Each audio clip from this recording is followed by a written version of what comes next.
de mãe teria a tal decisão. Justo revela o escondido, justo socorre os aflitos, desaloja os mistérios que escondi no coração.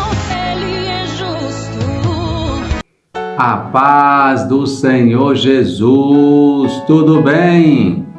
Estamos aqui para mais um momento de reflexão bíblica no primeiro livro dos Reis. Hoje vamos meditar no capítulo 13, versículos 1 ao versículo 5, que nos diz assim: E eis que por ordem do Senhor, um homem de Deus veio de Judá a Betel, e Jeroboão estava junto ao altar para queimar incenso. E clamou contra o altar com a palavra do Senhor e disse: Altar, altar, assim diz o Senhor, eis que um filho nascerá à casa de Davi, cujo nome será Josias, o qual sacrificará sobre ti os sacerdotes dos altos que queimam incenso sobre ti, e os ossos de homens se queimarão sobre ti. E deu naquele mesmo dia um sinal dizendo: Este é o sinal de que o Senhor falou: Eis que o altar se fenderá, e a cinza que nele está se derramará. Sucedeu, pois, que, ouvindo o rei a palavra do homem de Deus, reclamara contra o altar de Betel, Jeroboão estendeu a mão sobre o altar, dizendo: Pegai nele. Mas a mão que estendera contra ele se secou, e não podia tornar a trazer a si. E o altar se fendeu, e a cinza se derramou do altar, segundo o sinal que o homem de Deus apontara pela palavra do Senhor. Louvado seja Deus.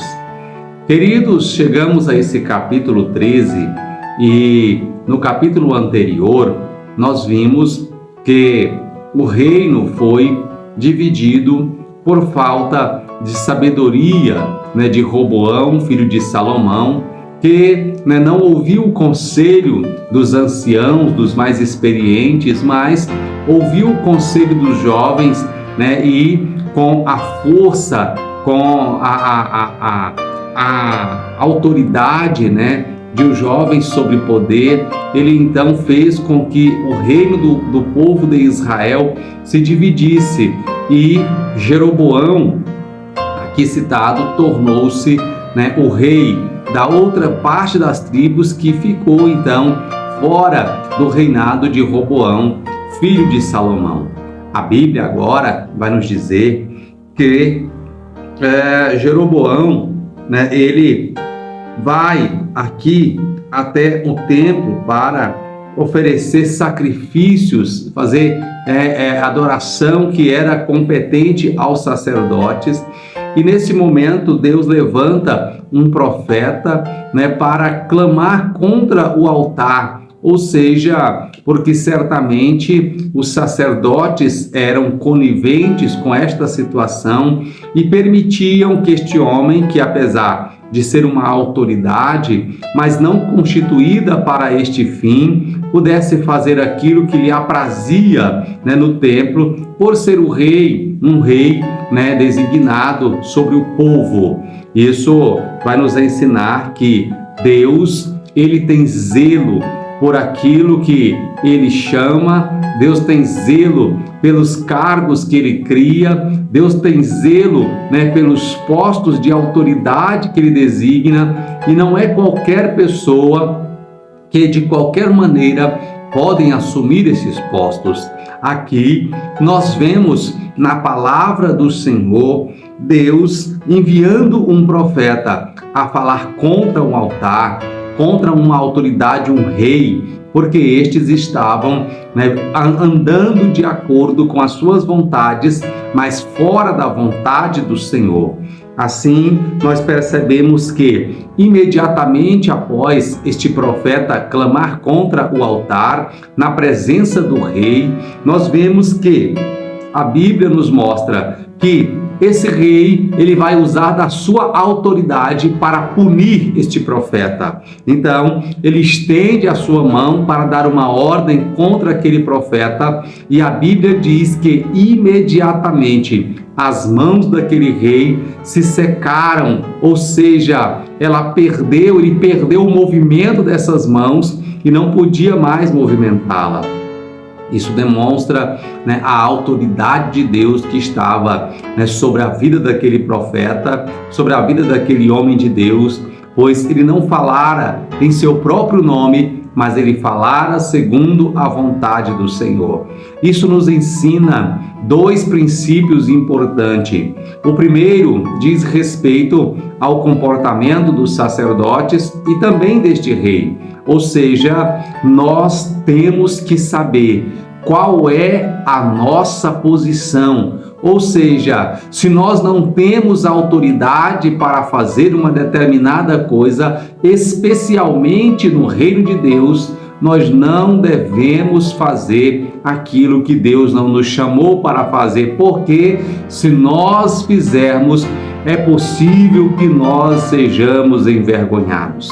Os sacerdotes, o rei, ficaram envergonhados porque Deus mandou um sacerdote, mandou um profeta para denunciar o pecado e denunciar que aquilo que eles estavam fazendo era algo que estava trazendo vitupério para o Senhor, e Deus já estava declarando que iria levantar um rei que viria da descendência de Davi, e ele iria purificar o templo, queimando ali, os ossos destes homens que estavam ali, trazendo o pecado para dentro do culto ao Deus de Israel.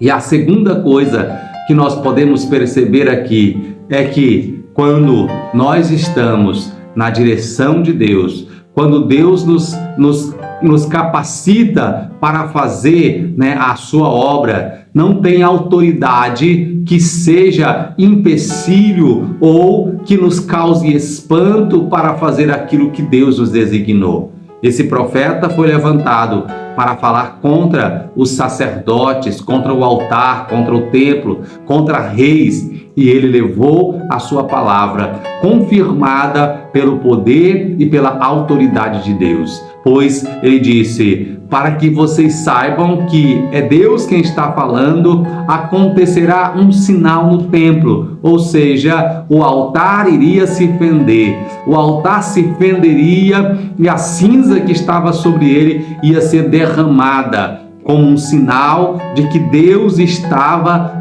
usando aquele profeta, que aquelas palavras não eram dele própria. Então, quando você está falando em nome de Deus, quando Deus ele lhe designa a dizer alguma coisa, a quem quer que seja, fique tranquilo, fique tranquila, saiba que a responsabilidade por esta palavra, ela é do próprio Deus, é do Senhor, é Ele quem vai defender a sua palavra. E assim, nós sabemos que Deus, Ele vai cumprir aquilo que falou através de mim e através de você.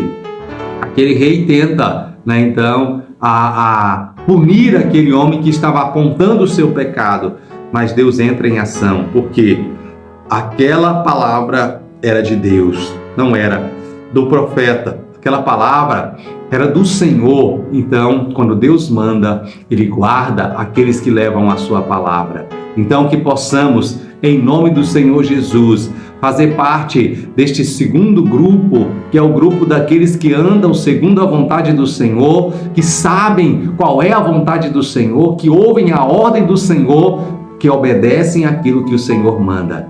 Que o Senhor possa abençoar você, que o Senhor possa abençoar a sua casa, a sua família, que em nome do Senhor Jesus você viva segundo a vontade do Senhor.